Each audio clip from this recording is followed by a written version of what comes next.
Praise the Lord. I greet you very good morning. In the precious name of our Lord and Savior, Jesus Christ, మన ప్రభువును రక్షకుడైన యేసుక్రీస్తు నామంలో మీ అందరికీ శుభాలు తెలియచేస్తున్నాను. ఎలా ఉన్నారు? మీరంతా బాగున్నారా? మీకోసం ఎల్లప్పుడూ ప్రార్థన చేస్తున్నాను. ఈరోజు దేవుని వాగ్దానం ధ్యానం చేద్దాం. మీకా గ్రంథము 7వ అధ్యాయము 19వ వచనము. ఆయన మరల మన యందు జాలిపడును. హల్లెలూయా. వాస్తవానికి దేవుణ్ణి విడిచిపెట్టినందుకు, దేవునికి వ్యతిరేకంగా బ్రతికినందుకు దేవుడు మన మీద కోప్పడాలి.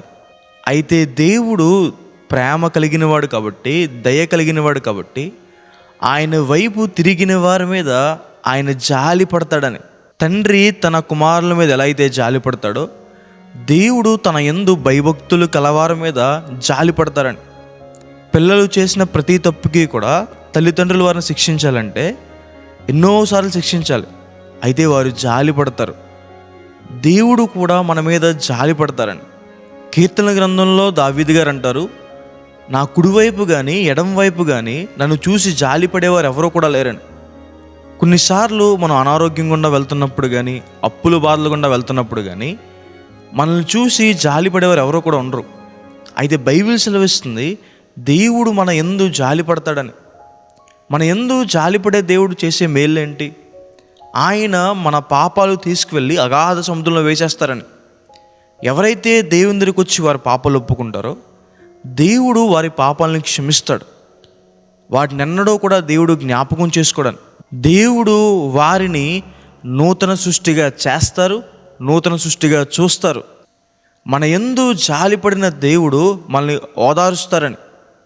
డబ్బు కానీ, మనుషులు కానీ కొన్నిసార్లు మనల్ని ఎవరిని కూడా ఆదరించలేవు. కానీ దేవుని మాటలు, దేవుని క్రియలు మనల్ని ఓదారుస్తాయని. దేవుడు మన కన్నీటిని తుడిచి మనల్ని ఓదారుస్తాడు, మన కష్టాన్ని తీరుస్తాడు, మన కార్యం సఫలం చేసి మనల్ని ఆదరిస్తాడు. రూతు గారు నయోమి విషయంలో వారు కోల్పోయింది తిరిగించి వారిని ఓదార్చిన దేవుడు మన జీవితంలో కూడా మనం ఏదైతే కోల్పోయామో దాన్ని తిరిగిచ్చి మనల్ని ఓదారుస్తాడని. మన యందు జాలిపడిన దేవుడు మనల్ని ఎప్పుడూ కూడా విడిచిపెట్టాను.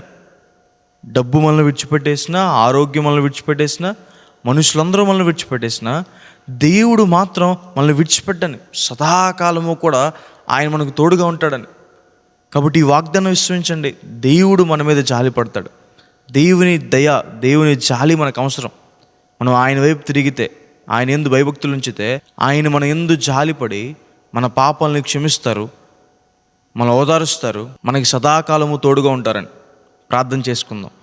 సర్వశక్తిమంతుడా, జీవంగల దేవేశ, ప్రభువా మీకు వేలాతి వేలాతి వందనాలేస. ఈరోజు ఈ వాగ్దానం ద్వారా మాతో మాట్లాడినందుకు దేవా, ప్రభువా మీకు వందనాలు. ప్రియులు ఎంతమంది అయితే ఈ వాగ్దానం వీక్షిస్తున్నారో వారి జీవితంలో మేలు చేయండి. మీ సహాయాన్ని సహకారాన్ని అందించండి. అప్పుల బాధలో బాధపడుతున్నారు లేవనెత్తండి. అనారోగ్యంతో బాధపడుతున్నారు ముట్టండి, స్వస్థపరచండి. ప్రభు గొప్ప కార్యాలు చేయమని, మేలుతో తృప్తిపరచమని, దీవెనలు కుమ్మరించమని దేవా యేసు నామమున వేడుకుంటున్నాను తండ్రి. ఆమేన్.